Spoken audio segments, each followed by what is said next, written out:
नमस्कार, स्वागत है आपका एएनबी न्यूज में। आप देख रहे हैं मध्य भारत, आपके साथ मैं हूं सदफ फातिमा। बुलेटिन की शुरुआत करेंगे जहां कांग्रेस ने निष्कासित पूर्व विधायक बृहस्पति सिंह के एक विवादित बयान फिर से राजनीतिक हलचल तेज कर चुका है। वहीं कांग्रेस कमेटी सरगुजा के जिलाध्यक्ष बालकृष्ण पाठक को लेकर पूर्व विधायक के द्वारा दिए गए बयान पर कांग्रेस सरगुजा के जिलाध्यक्ष में पलटवार कर चौंकाने वाले खुलासे भी कर दिए। सुनिए, कांग्रेस से निष्कासित पूर्व विधायक बृहस्पति सिंह ने अपने बयान में कांग्रेस कमेटी सरगुजा के जिलाध्यक्ष को लेकर क्या कहा है।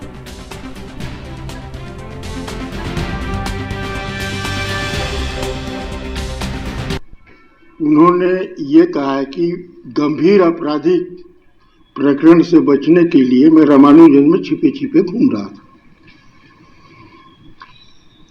मैं रामानुजन 1 साल हायर सेकेंडरी पढ़ने के लिए गया था।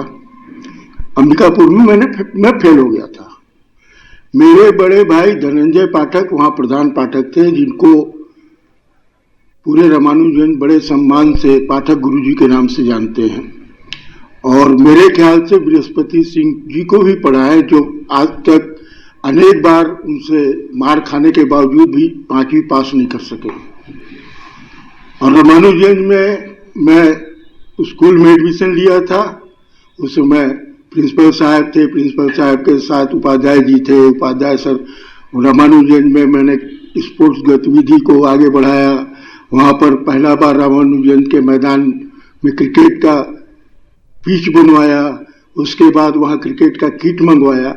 और अगर आपराधिक प्रकरण में मैं छुपा फिर रहा था तो उस समय तत्कालीन एसडीएम आरबी सिंह के बंगले में पुलिस अधिकारियों के द्वारा, पुलिस के कर्मचारी के द्वारा वहां बैडमिंटन कोर्ट बनवाया था। डेली शाम को एडीएम सर के साथ, आरबी सिंह सर के साथ, उनके साला रुद्र सिंह के साथ, उनकी मिसेज के साथ, उनके परिवार के साथ डेली में बैडमिंटन खेलता था। कैसा आपराधिक प्रकरण था कि रामानुजन में छिपा हुआ था, सरेआम था। सपा प्रमुख अखिलेश यादव ने कहा कि अब लोग जागरूक हो गए हैं। हर जाति ये चाहती है कि उसकी गिनती हो। हर व्यक्ति चाहता है कि उसकी जाति की गिनती और जानकारी हो। राष्ट्रीय पार्टियां भी क्षेत्रीय पार्टियों के विचारों को फॉलो कर रही हैं। अब कांग्रेस भी कह रही है कि वे जातीय जनगणना कराना चाहती है।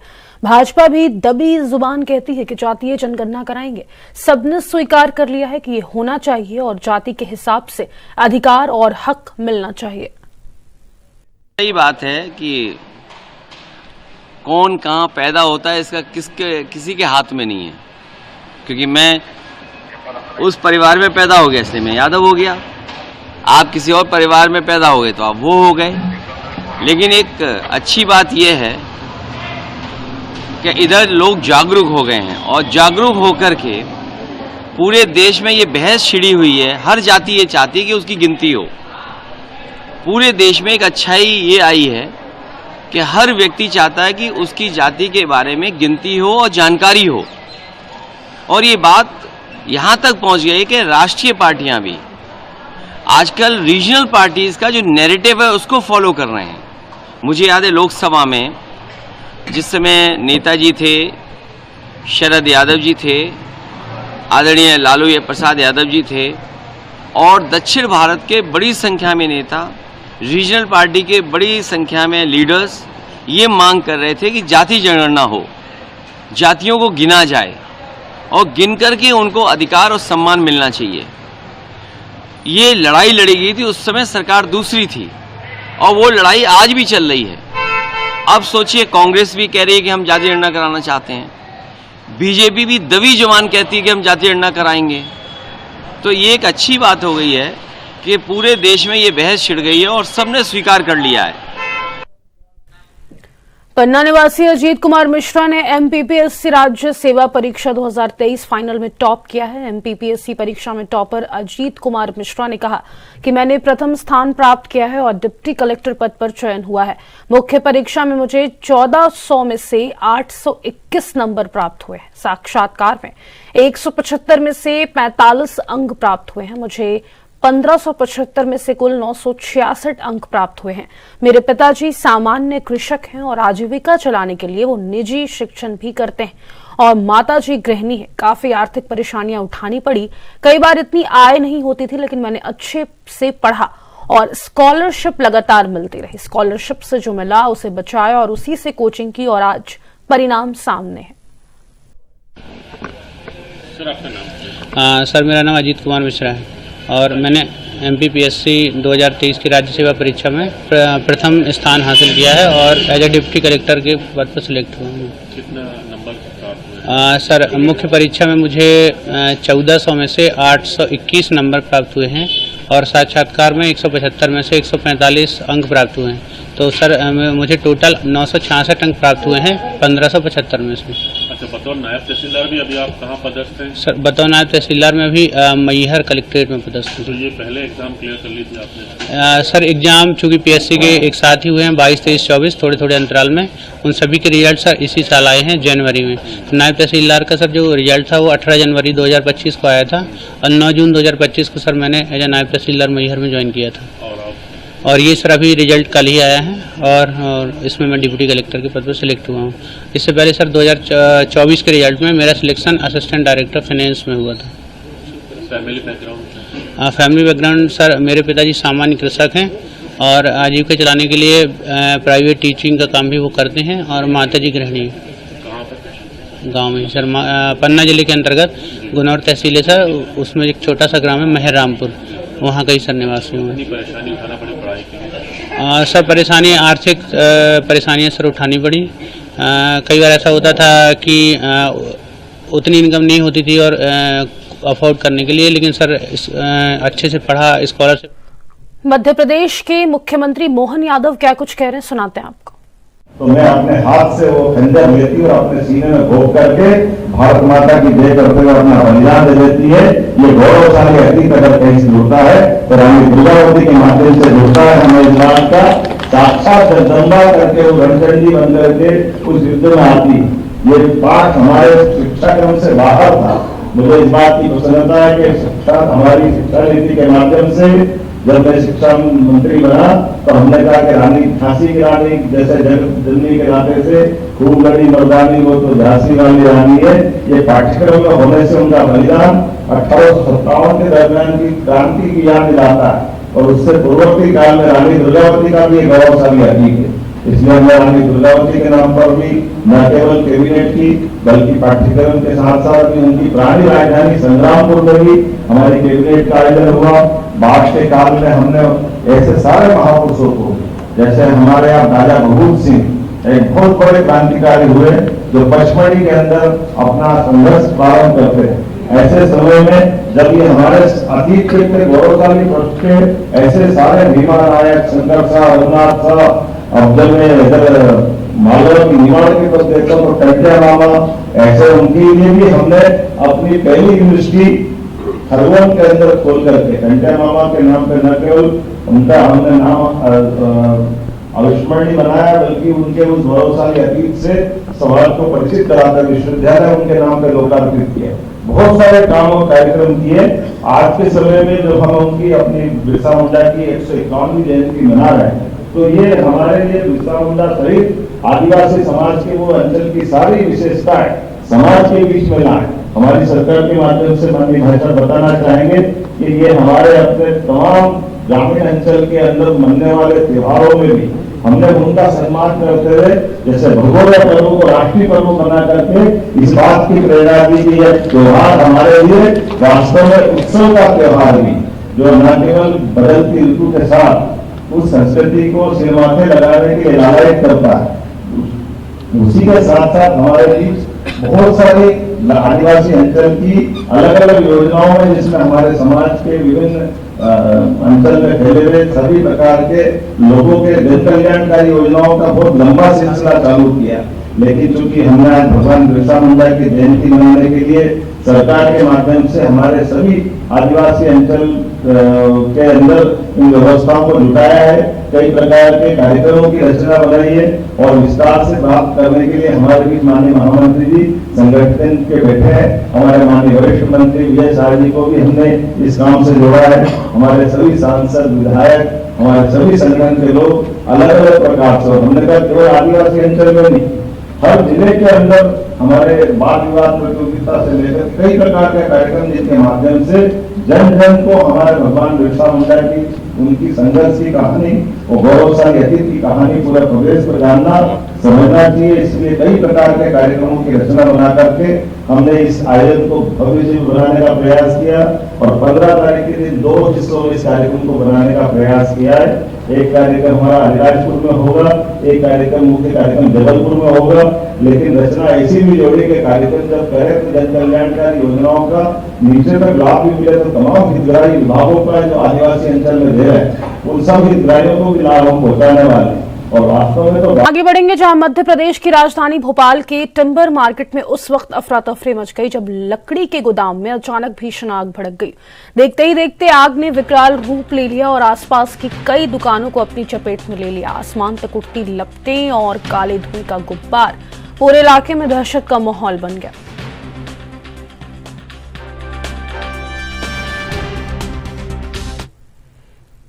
राजधानी भोपाल में मॉडल खुशबू अहरवार की संदिग्ध परिस्थितियों में मौत हो गई है। वहीं परिवार वाले बेटे की मौत से माता पिता इस वक्त सदमे में हैं। घटना बीती रात की बताई जा रही है। खुशबू की मौत को लेकर अब कई सवाल खड़े हो गए हैं क्योंकि मां ने उसके प्रेमी कासिम अहमद पर हत्या का गंभीर आरोप लगाया है। मृतका की मां के मुताबिक रात करीब 11 बजे कासिम अहमद ने उन्हें फोन किया और कहा कि खुशबू की बॉडी अकड़ गई है। उसने बताया कि वह उसे भोपाल के चिरायू अस्पताल लेकर गया जहां डॉक्टरों ने खुशबू को मृत घोषित कर दिया। वहीं परिजनों के अनुसार जब उन्होंने खुशबू का शव देखा तो उसके शरीर पर चोट और मारपीट के कई निशान दिखाई दिए हैं। इससे परिवार को शक हुआ कि खुशबू की मौत स्वाभाविक नहीं बल्कि उसकी हत्या हुई है। वहीं परिजनों को शक है कि बेटी के साथ लव जिहाद हुआ है।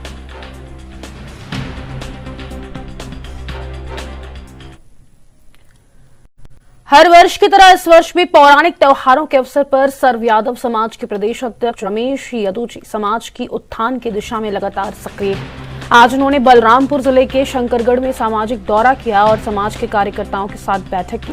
बैठक में यादव समाज की समस्याओं पर गहन चर्चा हुई और समाज के उत्थान के लिए विभिन्न उपायों पर मंथन किया गया।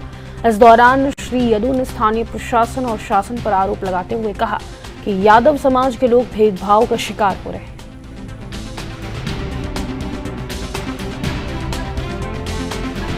आने वाले समय में जनवरी फरवरी में प्रदेश का चुनाव है और जिलों का भी चुनाव होना है दिसंबर में। इसीलिए पूरे प्रदेश का भ्रमण चल रहा है और जगह जगह गोवर्धन पूजा, राउत नाच महोत्सव, सौर कला प्रदर्शन, तो कहीं पे गोकुलाष्टमी, इस तरह से दिवाली के बाद लगातार यादव समाज के पारंपरिक त्यौहार, मातर हो गया, मड़ाई हो गया, गोवर्धन पूजा हो गया, जगह जगह हो रहा है। उसमें जाकर समझकर समाज के लोगों से मिलना जुलना, उनसे बात करना और समाज को संगठित कैसे रखें इस विषय पर चर्चा करना। आज संपूर्ण छत्तीसगढ़ में लगभग हमारी जनसंख्या 35 लाख की है और जिस समाज की जनसंख्या 35 लाख है उसका अगर टोटल रूप से देखा जाए तो राजनीतिक उपेक्षा हो रही है, प्रशासनिक उपेक्षा हो रही है। इसलिए समाज को संगठित रहने के लिए हम लोग ये बात कहने के लिए जगह जगह अभी बैठक कर रहे हैं। आज आपके शंकरगढ़ ब्लॉक में आए, आज आप देख लीजिए कि इसी बलरामपुर जिले में गौ सेवा आयोग का गठन किए हैं विकास खंड स्तर पर और जिला स्तर पर। अभी हमारा भाई, क्या नाम बता रहा था, भिलाई के चिंदवानी स्थित Abhishek Mishra medical college and research centre में एक बड़ा हादसा हो गया जहां निर्माणाधीन अस्पताल की इमारत में छत की ढलाई के दौरान पूरा स्लैब अचानक भरभरा कर गिर गया। इस हादसे में 12 मजदूर मलबे के नीचे दब गए जिनमें से 9 मजदूरों को गंभीर चोटें आई। सभी घायलों को तत्काल उपचार के लिए अस्पताल में भर्ती कराया गया है। सूत्रों की माने तो हादसे के समय स्लैब की ढलाई का काम चल रहा था। कंक्रीट पंप की मदद से कंक्रीट ऊपर स्लैब तक पहुंचाई जा रही थी, तभी अचानक पूरी ढलाई की गई छत नीचे आ गई। उस वक्त करीब 12 मजदूर स्लैब पर कंक्रीट फैलाने का काम कर रहे थे जो सभी मलबे के नीचे दब गए। फिलहाल घटना की जानकारी संबंधित प्रशासनिक अधिकारियों को दे दी गई है और जांच के आदेश की संभावना जताई जा रही है। मैं 1-2-1 लूंगा। हाँ ठीक है 1-2-1 नहीं देंगे किसी को, ठीक है। सर क्या कुछ जानकारी मिली जो निर्माणाधीन स्लैब तो गिर गया? जी, थाना सुपेला चौकी स्मृति नगर के अंतर्गत जो जुनवानी में अभिषेक मिश्रा मेमोरियल हॉस्पिटल है, वहाँ जो पुरानी बिल्डिंग के साइड में ही नए बिल्डिंग के निर्माण चल रहा था, उसमें आज लेबरों के द्वारा, जो मजदूर के द्वारा छतों की ढलाई का काम किया जा रहा था, अकस्मात ही जो नीचे की सेटिंग वगैरह खिसकी है, उससे फिर ये दुर्घटना हुई है और 9 लोग इसमें चोटिल हैं, जिनका इलाज जारी है अस्पताल। आप लोगों की जांच में या पुस्तक में क्या कारण समझ में आया? अभी जांच कार्रवाई प्रारंभ ही की है, तत्काल की घटना जांच की जा रही है। और कोई गंभीर है? नहीं, अभी सब सामान्य है और इलाज जारी है। कहाँ चोट लगा जो गंभीर तो बताए जा रहे हैं? हाथ पैर में चोट है, एक का मुंडी में चोट है, सब नॉर्मल बताए हैं अभी डॉक्टर सब लोग कहाँ के, यही के कि बाहर के? आस-पास के हैं। भारत के लौह पुरुष सरदार वल्लभ भाई पटेल की 150वीं जयंती के अवसर पर जिले में यूनिटी मार्च का आयोजन किया गया है। कार्यक्रम का उद्घाटन सांसद संतोष पांडे ने नगर पालिका परिषद कवर्धा परिसर से सरदार पटेल की प्रतिमा पर माल्यार्पण करके किया। इसके बाद उन्होंने विद्यार्थियों और नागरिकों को राष्ट्रीय एकता की शपथ दिलाई और पदयात्रा को हरी झंडी दिखाकर रवाना किया। यूनिटी मार्च में शासकीय और निजी विद्यालयों के विद्यार्थियों और महाविद्यालयों के छात्रों ने बढ़ चढ़कर हिस्सा लिया और पूरे नगर में देशभक्ति के नारों से गूंज उठा।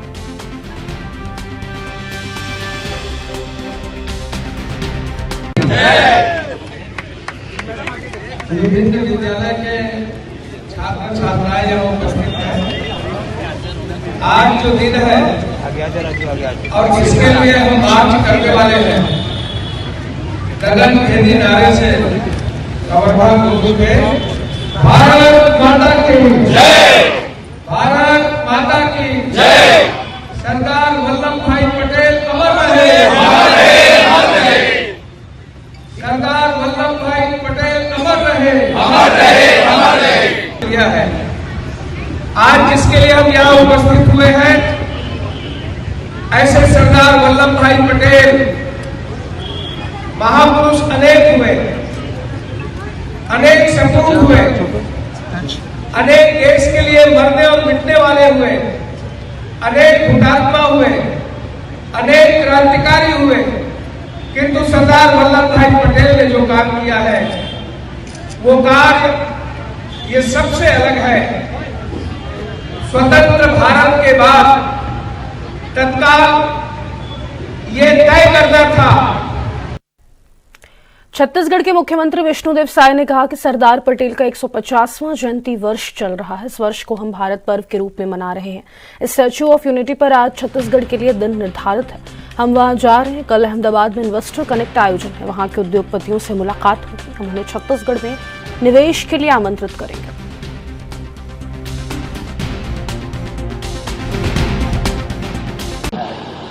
देखिए, हमारे देश के प्रथम उप प्रधानमंत्री और गृह मंत्री लौह पुरुष सरदार वल्लभ भाई पटेल की 150वीं जयंती वर्ष चल रहा है और इस वर्ष को हम लोग भारत पर्व के रूप में मना रहे हैं। तो जहां उनका स्टेचू लगा है, unity of statue Sardar Vallabh भाई पटेल का केवड़िया में, तो वहाँ पर ये भारत पर्व का आयोजन है। तो आज छत्तीसगढ़ के लिए वहाँ पर तिथि तय है, तो उसमें शामिल होने के लिए जा रहे हैं। और कल अहमदाबाद में एक इन्वेस्टर कनेक्ट का आयोजन है, जिसमें वहाँ के उद्योगपति से मुलाकात होगी। हम लोग अपनी नई उद्योग नीति जो है अपने प्रदेश का उसको रखेंगे और उनको छत्तीसगढ़ में निवेश